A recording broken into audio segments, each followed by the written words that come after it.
Hello everyone, स्वागत है आपका मेरे चैनल प्रियंका स्टडी में। आज हम करेंगे क्लास 9th का chapter number 1 exercise 1.1 NCERT exemplar. Number system का फर्स्ट चैप्टर का एनसीईआरटी एग्जाम्पलर करें। बैक एक्सरसाइज हम कर चुके हैं। अगर आपने वो वीडियो नहीं देखी है तो पहले उससे देखिएगा ताकि आपको अच्छे से समझ में आए। तो हमें फर्स्ट एक्सरसाइज में ज़्यादातर मल्टीपल चॉइस क्वेश्चन होते हैं, तो ये रहे हमारे multiple choice question. First question में हमें पहले हम ये पढ़ लेते question. Right the correct answer in each of the following. तो सभी के हमें करेक्ट आंसर देने हैं। तो चलिए देखते हैं फर्स्ट क्वेश्चन क्या है। तो एवरी रैशनल नंबर, तो सारे रैशनल नंबर क्या होते हैं? तो क्या वो नेचुरल होते हैं, या इंटीजर होते हैं, या रियल नंबर होते हैं, या होल नंबर होते हैं? तो every rational number real number होते हैं। तो इसका आंसर सी होगा। ये देखिए correct option is C. Second करते हैं। सेकंड क्या है? सेकंड हमारा ये रहा, between two rational number. Between two rational number के बीच में क्या होता है? There are no rational number, उनके बीच में रैशनल नंबर ही नहीं होते। There are externally one rational number, उसमें बस एक ही रैशनल नंबर होते हैं। There is infinite many rational number, या उसमें बहुत सारे रैशनल नंबर होते हैं। या there are only rational number and not irrational number. तो इसका आंसर हमारा सी होगा। C is the correct option.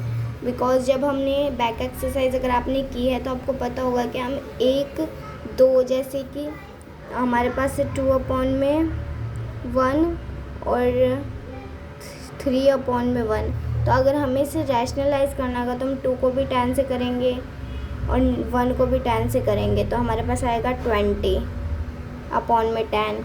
अगर हम 3 को भी कर रहे हैं तो 3 को भी 10 से करेंगे, 1 को भी 10 से करेंगे, तो हमारे पास आएगा 20/10, 30/10।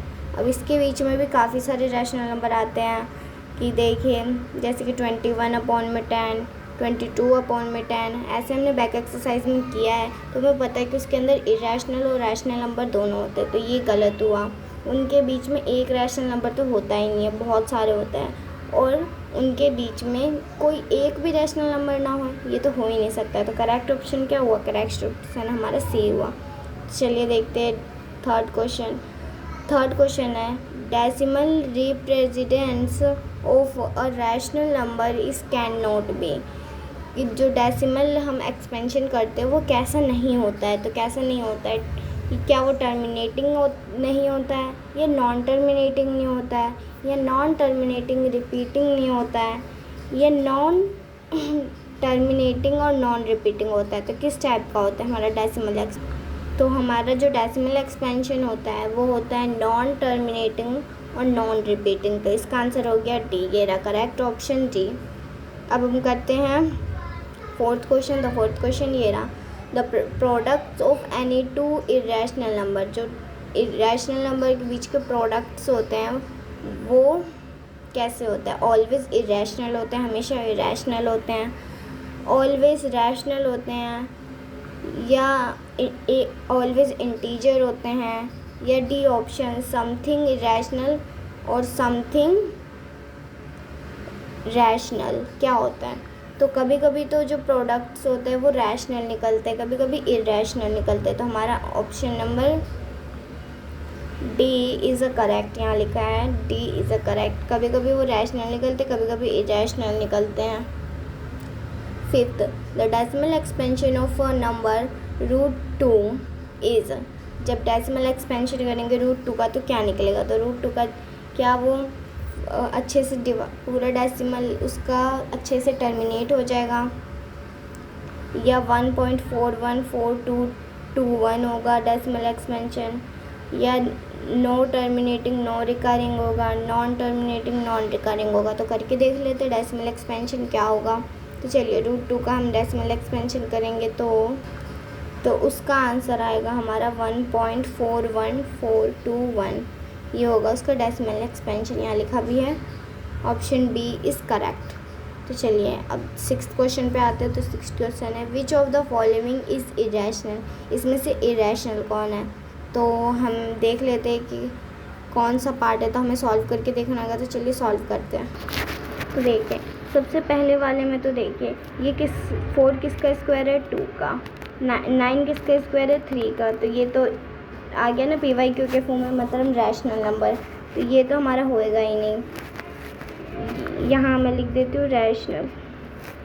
अब देखिए 3 और इसको करेंगे तो अगर हम इसे ब्रेक करेंगे तो हमारे पास आएगा 4 × 3, यही आएगा।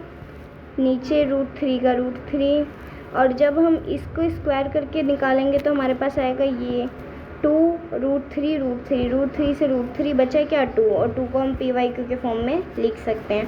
तो ये भी हमारा हुआ रैशनल नंबर। तो ये रैशनल। C को देखिए, C में ना तो इसका कोई रूट निकल रहा है और ना ये PYQ के फॉर्म में हम लिख सकते हैं। तो ये हुआ हमारा इरेशनल नंबर, और ये नॉन टर्मिनेटिंग और नॉन रिकरिंग है। और जब हमारा D ऑप्शन है तो हमारे पास पता तो चल गया हमें कि ये इरेशनल है। तो अभी हम D को भी देख लेते हैं एक बार। तो D ऑप्शन में हमें बोला है कि √81 किसका स्क्वायर होता है, 9 का स्क्वायर। तो ये तो बाहर आ गया, इसे हम PYQ के फॉर्म में लिख सकते हैं। तो हमारा आंसर क्या हुआ, C हुआ हमारा करेक्ट ऑप्शन। देखिए यहाँ लिखा है √7 इज़ इरेशनल। तो हो गया। अब हम करते हैं 7th क्वेश्चन को। Which of the following is a irrational. Same बताना है इरेशनल कौन है। फर्स्ट क्या है, 0.14 टर्मिनेट हो रहा है।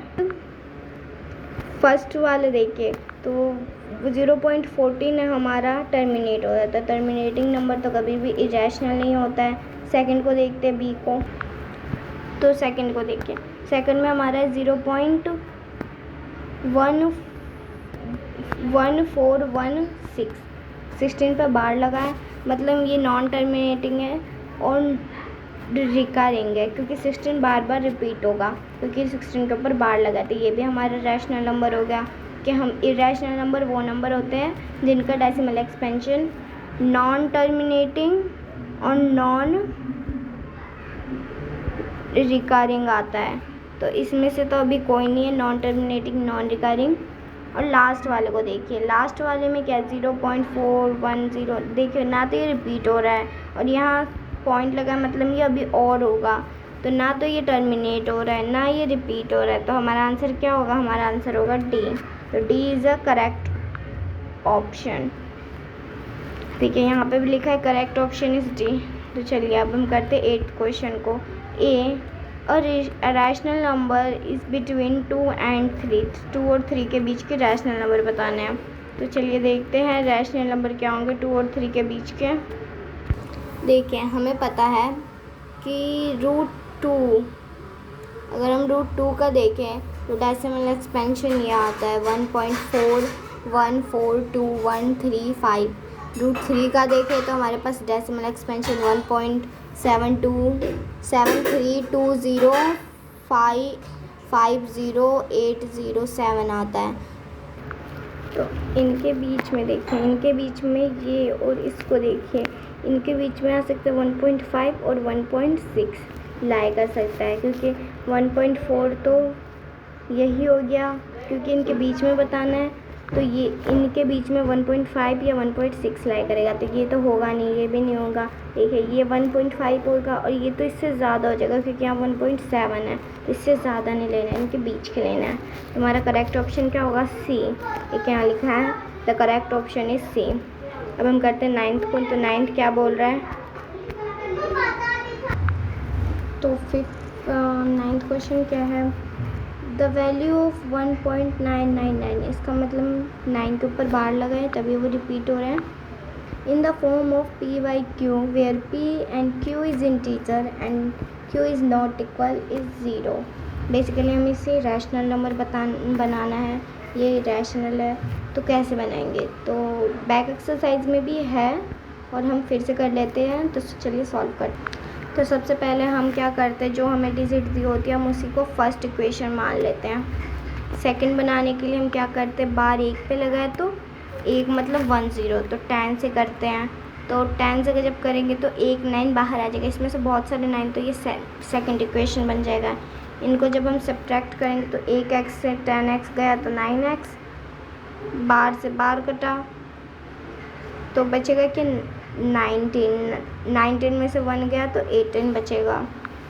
तो और x का x इधर रह जाएगा, x इधर रह जाएगा, 8 देखिए x इधर रहेगा, 18 9 करें सब्ट्रैक्ट, डिवाइड करेंगे 2 आएगा। तो आंसर इज़ 2। तो वैल्यू इस p/q। तो देख लेते किसका आंसर 2 आ रहा है। तो देखिए सी का आंसर 2 आ रहा है, तो हमारा आंसर क्या होगा, तो हमारा आंसर होगा सी। चलिए हम करते हैं 10th क्वेश्चन को। ये तो बहुत ईजी है, 10th क्वेश्चन। इनको ऐड करना है। तो देखिए 2√3 प्लस √3 का मतलब आगे 1 है, तो हम 2 को रूट को रूट के साथ ऐड करते हैं, रूट सेम है तो √3 आ जाएगा, और 2 को 1 से ऐड करेंगे तो 3 आ जाएगा, तो 3√3। कौन सा ऑप्शन, सी ऑप्शन। तो सी इज़ अ करेक्ट। अब हम करेंगे 11th क्वेश्चन। तो 11th में √10 को मल्टीप्लाई करना है √15 से। तो √10 को जब हम √15 से कर देंगे, देखिए √10 को 15 से कैसे करेंगे देखते हैं। इन दो को मल्टीप्लाई करना है तो हम एक ही रूट के अंदर कर लेते हैं, हमने कर लिया। लिखेंगे 5 को 10 को हम कैसे तोड़ सकते हैं, 5 × 2 आता है 10, तो √10। अब हम 15 को कैसे लिखते हैं, 5 × 3 तो 15 आता है, तो ये हमने लिख दिया। अब इसमें से ये दोनों तो कॉमन है तो बाहर आ गया, और इन दो को मल्टीप्लाई कर देंगे तो 6 आएगा, तो ये रहा। तो 5√6, तो 5√6 कौन सा है, तो बी ऑप्शन। तो B option is a correct answer. करते हैं 12th क्वेश्चन को। The number of obtain and rationalising the denominator of 1/√7 - √2। तो इसको हमें रैशनलाइज करना है, तो चलिए करते हैं। डिनोमिनेटर रैशनलाइज करना है। सबसे पहले हम क्या करेंगे, वही डिजिट लिख देंगे और उसको साइड में मल्टीप्लाई में लिखेंगे, मगर यहाँ माइनस का है डिजिट तो यहाँ प्लस का लिखेंगे। तो लिखा प्लस प्लस प्लस, 1 को अगर किसी डिजिट से करेंगे तो सेम आएगा। और नीचे लग रहा है फॉर्मूला। देखिए फॉर्मूला कौन सा लग रहा है, फॉर्मूला लग रहा है a + b, a - b = a का स्क्वायर - b का स्क्वायर। ये फॉर्मूला लग रहा है। देखिए ये हमारा a है, a + -b, a + b, तो हम क्या लिखेंगे, a का स्क्वायर - b का स्क्वायर। तो ये लिख दिया हमने।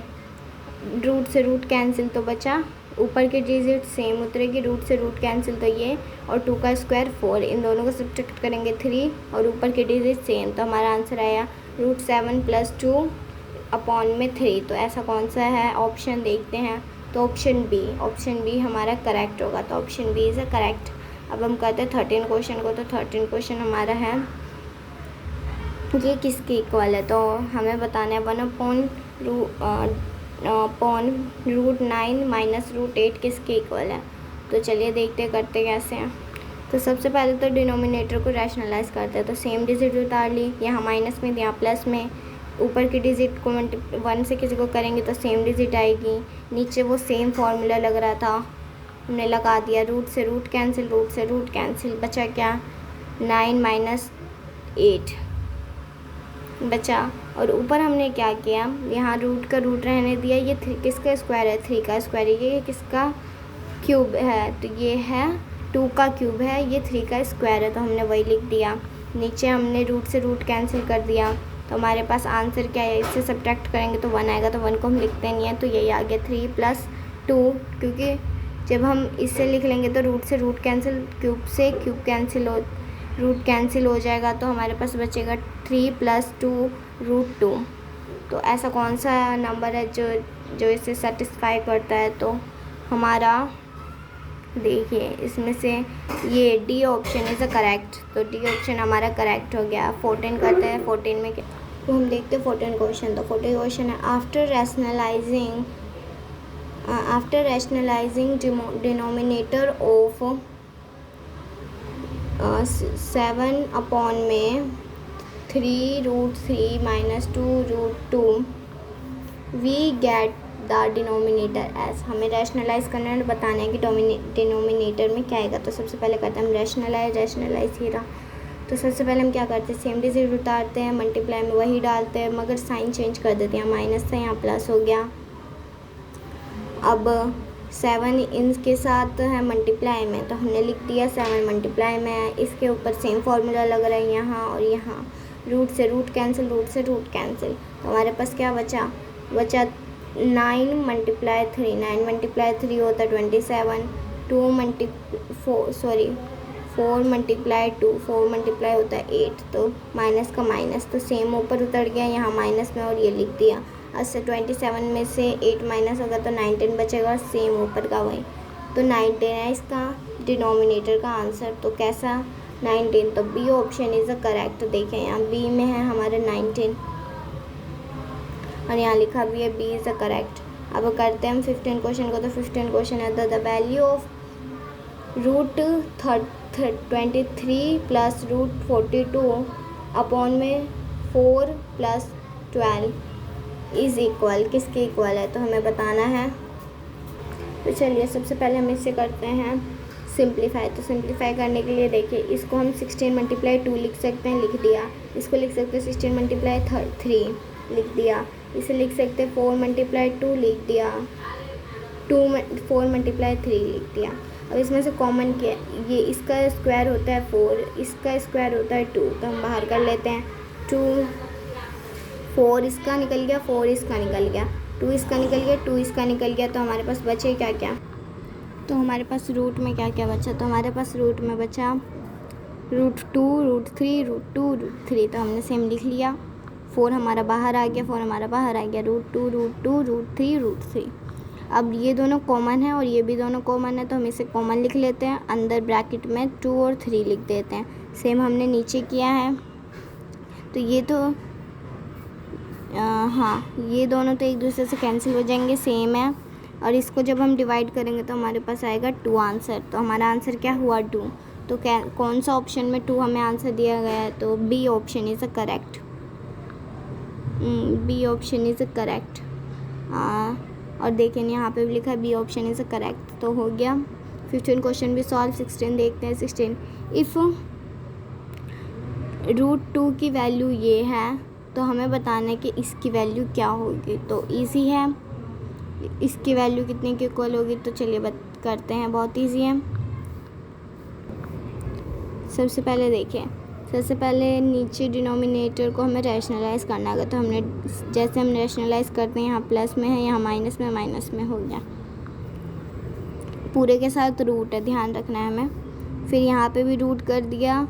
ये दोनों, इन दोनों में भी फार्मूला लग रहा है। इन दोनों में कौन सा फार्मूला लग रहा है, लग रहा है a का स्क्वायर माइनस b का प्लस b का स्क्वायर माइनस 2ab, ये लग रहा है। हमने ये फार्मूला लगा दिया तो हमारे पास आंसर आएगा सॉरी रूट 2 माइनस 1 का स्क्वायर हो गया।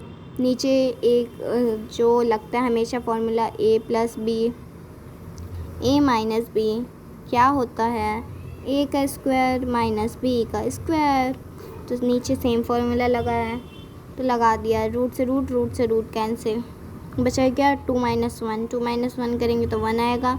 अब हम करते हैं जो हमें दी गई थी, तो ये वैल्यू हम पुट करते हैं। तो हमने ये वैल्यू पुट कर दी। रूट 2 के 1 को तो कुछ मानते ही नहीं है, तो हमने 1 नहीं लिखा है। रूट 2 को तो यहाँ लिख दिया, रूट 2 की जगह माइनस में 1, और हमने रूट से रूट कैंसिल कर दिया है यहाँ। और जब हम इसे माइनस करेंगे तो हमारे पास आंसर आएगा 0.4142। तो कौन सा ऑप्शन, तो option C is a correct.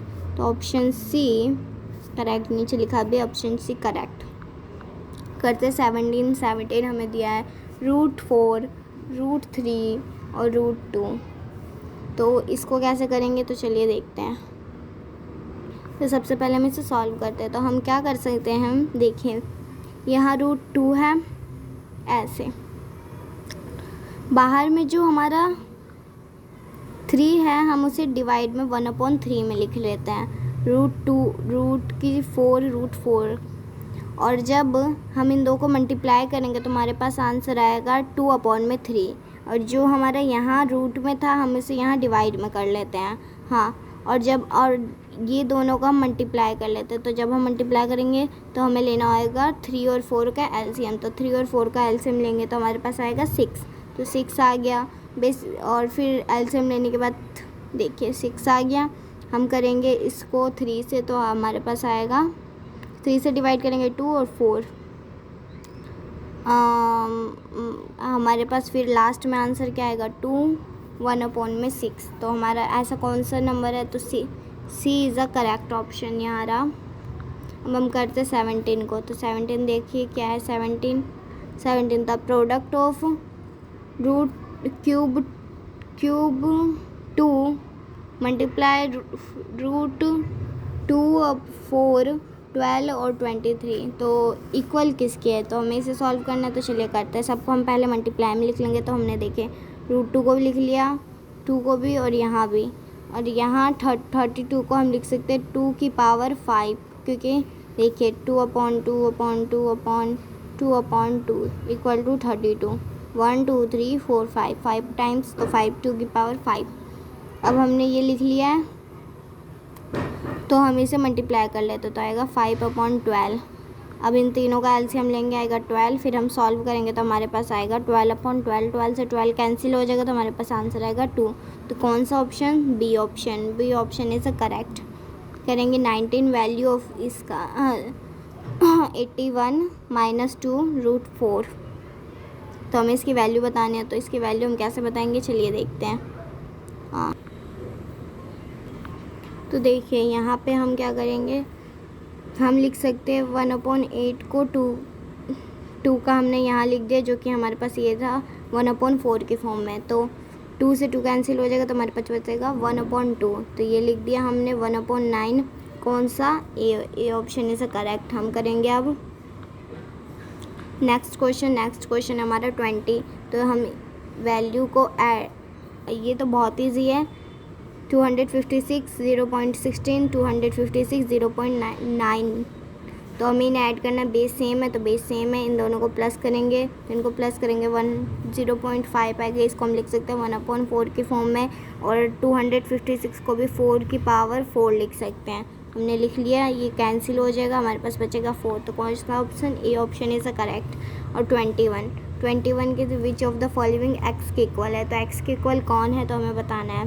तो देखते हैं एक्स के इक्वल कौन है। तो चलिए फर्स्ट वाले को देखें। तो फर्स्ट वाले में तो देखिए पावर कुछ ज़्यादा ही हो रही है, तो ये तो एक्स के इक्वल नहीं होगा। सेकंड को देखिए, सेकंड को हमें सिंप्लीफाई करना है। तो देखिए यहाँ 4 यहाँ स्क्वायर में है, तो हम इसे मल्टीप्लाई कर लेते हैं। तो यहाँ 4/3 की फॉर्म में आ जाएगा √12। अब √12 को भी हम इस साइड ले आते हैं, इस साइड लाएंगे तो हो जाएगा 1/12। और अब इन दोनों को मल्टीप्लाई करेंगे। तो इन दोनों को मल्टीप्लाई करेंगे, एलसीएम लेंगे, हमारे पास 9 आएगा। और बेसिकली आपको आता होगा एलसीएम लेके करना। हमारे पास 1/9 आएगा। X equal 1/9। क्या ये होगा? तो ये नहीं होगा। अब सी देखते हैं। सी में हमें क्या है √3 को जब हम करेंगे √3, और यहाँ है ये स्क्वायर को हम लिख सकते हैं 2। तो ये √3 के नीचे आ गया 2। तो ये हमारे कुछ इस फॉर्म में आ जाएगा। 2 से 2 कैंसिल, 3 से 3 कैंसिल। तो हमारे पास क्या बचा? एक्स के इक्वल होगा। तो हाँ, तो हमारा C option is a correct option. तो सी इज़ अ करेक्ट। इसी के साथ हमारी सी का आंसर, और इसी के साथ हमारा फर्स्ट एक्सरसाइज कंप्लीट होता है। फर्स्ट एक्सरसाइज कंप्लीट हो गया है। अगर वीडियो पसंद आई तो लाइक शेयर सब्सक्राइब कीजिए। Thank you for watching. और नेक्स्ट पार्ट के लिए कमेंट करिए। Bye bye.